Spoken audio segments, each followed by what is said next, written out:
You've talked about that Roundball Rock helped put your two kids through school, but what are you making off of this Roundball Rock? In 1990, when I heard the story, when I heard that NBC had gotten the rights to the NBA back, I'm in that sports ecosystem, right? Because I'm working for the network, doing other stuff, and I thought, well, what would a sports theme, what would an NBA theme sound like? And as the story goes, I woke up in the middle of the night in Megève, France, as I was covering the Tour de France, and had a melody in my head, and it was and I knew that if I went back to sleep, and I'm sure you've had this feeling, you have a great idea and you go back to sleep and it's gone. I didn't have a tape recorder or anything to put it down, sheet music, and so I called my answering machine in the middle of the night at 2 a.m. and recorded that. And when I got home, the two sections, and were on my answering machine. Okay, can I play that? One of the portions of this is John Tesh calling himself. Hi, this is a message for me about the NBA theme. Here's an idea. It goes like this.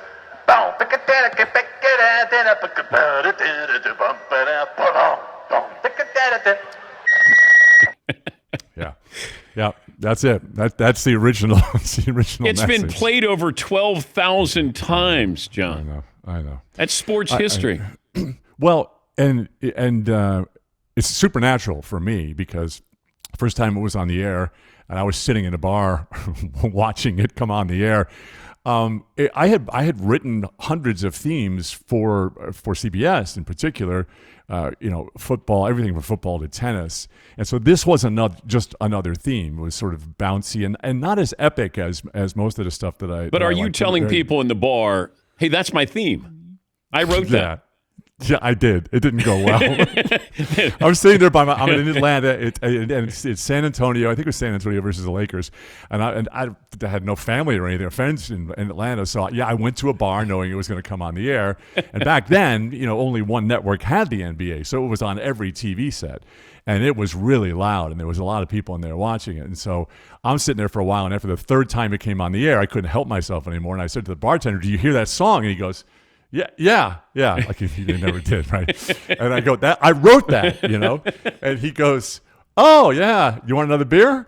And that was it, So 2 days ago, or whatever it was, last Tuesday, I'm sitting in a bar in New York City after doing the Today Show with my family, Italian family, watching 4 TVs at 25 years later, or 35 years later since it's debuted. And so, yeah. And I got the same reaction. But when I go to one of your concerts, how long do I wait before you bring out Roundball Rock? Well, it's really strategic because my concerts are women who have dragged their boyfriends or their husbands to a John Tesh concert. And they do that because they're looking for a little relationship cred, right? So the husbands are like this, and we joke about it in the band, And so we save it until like the second to last song. And because of ad libs, the song is only 1:04, but we turn it into like a 15-minute segment. Why not, right? With stuff from the Saturday Night Live bit and people learning how to play it on all the different instruments and people twirling their batons, marching music to it. And so this becomes, they lean over into their spouse, and it's like, no, this is McSorley. It's like, that kind of thing. And so we finally get them, but until that point, it's complete torture for the guys.